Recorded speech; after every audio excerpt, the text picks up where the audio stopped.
Assalamualaikum warahmatullahi wabarakatuh. Selamat malam Bapak Ibu, mahasiswa-mahasiswi yang saya sayangi dan banggakan.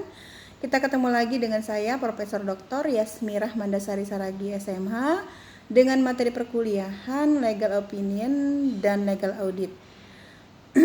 Baik Bapak Ibu, ini saya melanjutkan perkuliahan kita yang sebelumnya, yaitu terkait sifat telahan dan pendapat hukum, ya.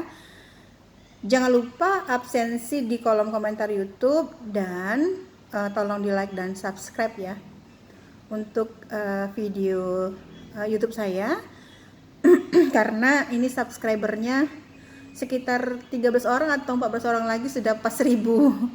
Jadi tolong dibantu untuk supaya bisa banyak ya subscriber saya. Bapak Ibu yang saya sayangi, untuk sifat telahan dan pendapat hukum ya ini tertulis kemudian dibuat oleh ahli hukum atau lawyer, lalu berisi analisis atau analisa dan pendapat hukum terhadap sebuah permasalahan, kemudian tidak mengikat ya, boleh diikuti boleh tidak diikuti oleh klien. Nah, kenapa saya menyampaikan di pertemuan kita pertama bahwa materi perkuliahan ini adalah materi untuk yang sudah S1 hukum ya. Bapak Ibu kan belum ya, tapi sudah diharuskan untuk mendapatkan materi ini. Makanya di sini disebutkan bahwa ini dibuat oleh ahli hukum atau lawyer ya. Tapi memang mungkin kenapa dalam kurikulum dibuatkan seperti ini supaya Bapak Ibu lebih bisa memiliki pengalaman seperti lawyer atau ahli hukum ya.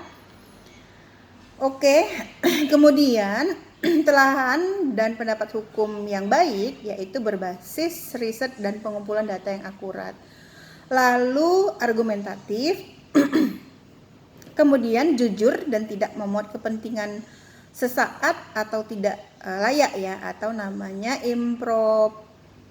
improper purpose ya. Kemudian lugas, tegas, sistematis dan mudah dipahami. Nah, selanjutnya kita membahas mengenai sistematika telahan dan pendapat hukum. Jadi ini ada beberapa sistematikanya Bapak Ibu. Ini ada pendahuluan, kemudian ada permasalahan yang dimintakan, kemudian ada dasar hukum dan peraturan perundang-undangan, lalu ada uraian fakta-fakta kronologis ya, kemudian ada analisa hukum, kemudian ada pendapat hukum, lalu yang terakhir ada kesimpulan dan saran-saran atau solusi dari permasalahan ya. Nah, kemudian setelah kita mengetahui sistematikanya Bapak Ibu, kan tadi ada 7 ya, kita bahas mengenai tahapannya ya. Tahapan penyusunan telahan dan pendapat hukum. Yuk kita lihat tahapannya bagaimana.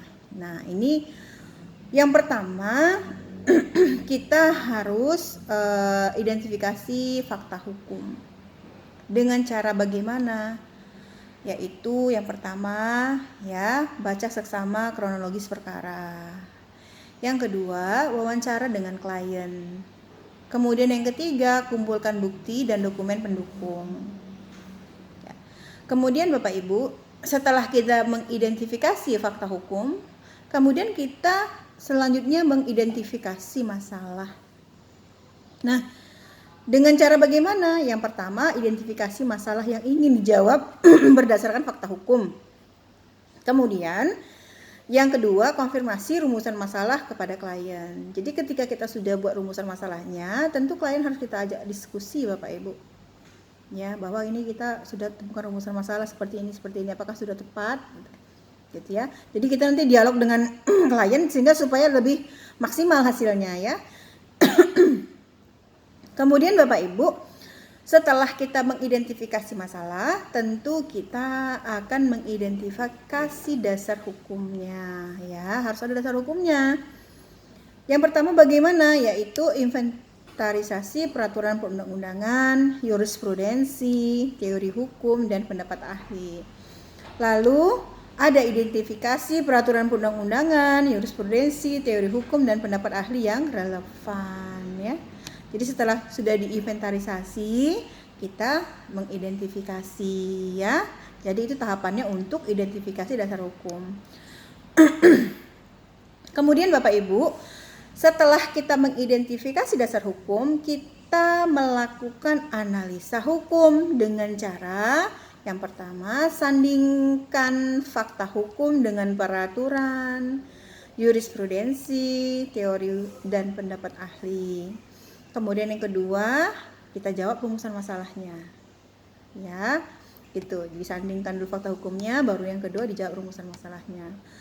Nah, yang terakhir kita membuat saran dan kesimpulan dari semua yang sudah kita jalankan, dari mulai identifikasi fakta hukum, identifikasi masalah, kemudian identifikasi dasar hukum dan analisa hukum. Jadi di situ nanti bisa ditemukan saran dan kesimpulan ya. Jadi kalau di kertas kerja saya biasanya menyingkatnya menjadi FIRAC ya, FIRAC ya. Jadi ada fact, issue, rule, analysis dan conclusion.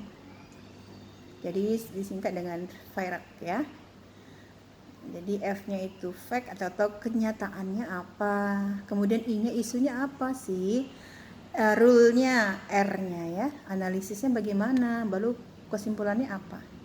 Jadi jika sudah cukup baik Bapak Ibu, dituangkan atau dinarasikan ke dalam telahan dan pendapat hukum ya. Nah, ada hal-hal yang harus diperhatikan, yaitu bedakan fakta biasa dengan fakta hukum. Nah, fakta hukum itu Bapak Ibu terdiri dari perbuatan.